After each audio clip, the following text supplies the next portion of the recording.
సిమ్స్లో కానీ లేదా బోర్డులో కానీ లేదా మొత్తం తిరుమలలో చాలామంది పనిచేస్తున్నారు. వాళ్ళని కాదని గత పాలక మండలిలో ఒక నిర్ణయం తీసుకున్నారు. లెక్చరర్స్ కోసం ఒక నోటిఫికేషన్ ఇచ్చారు.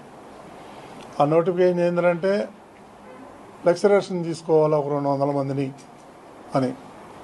కాకపోతే ఇక్కడ ప్రాబ్లం ఏంటంటే కొత్త వాళ్ళని తీసుకోవద్దని అంటలేం కానీ పాత వాళ్ళ పరిస్థితి ఏంటి? ఇంతవరకు పర్మనెంట్ కాలేదు, వాళ్ళకి ఐడి కార్డు లేదు, వాళ్ళకి మెడికల్ కార్డు లేదు, ఏమీ లేదు. సో కొంతమంది రిటైర్మెంట్కి దగ్గర వచ్చేసారు. సో వాళ్ళని దృష్టిలో పెట్టుకొని మేము లాస్ట్ బోర్డు మీటింగ్లో నిర్ణయం తీసుకున్నాం. ఈ ఈ ఏదైతే వాళ్ళు ఎగ్జామ్స్ కండక్ట్ చేస్తామో దాన్ని ఆఫ్ చేయమన్నాం.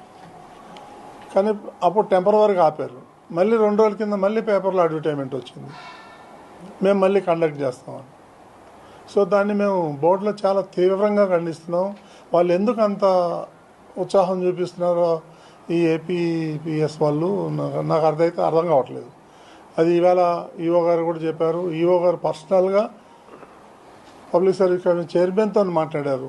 మీరు ఆ విధంగా కండక్ట్ చేయడానికి వీల్లేదండి, మీరు కావాలంటే వేరే కాలేజీలు చేసుకోండి కానీ టీటీడీ కాలేజీలకు మాత్రం మీరు చేయొద్దండి, అది ఇక్కడ ప్రాబ్లం ఉంది, ఇది అయిన తర్వాత మేము చేసుకున్నాం. సో ఈ ప్రాబ్లం ఉందని చెప్పేసి ఇది ముఖ్యమంత్రి దృష్టికి తీసుకెళ్ళాము. వారు ఏమన్నారంటే ఈ ప్రాబ్లమ్స్ అన్నీ కూడా ఒక 3-man కమిటీ వేశారు సీఎం గారు.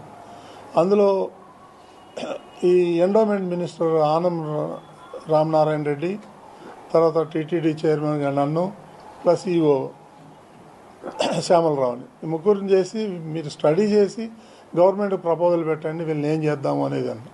సో అది త్వరలోనే జూలై 1st వీక్లో మేము కలుస్తున్నాం. కలిసి ఇవన్నీ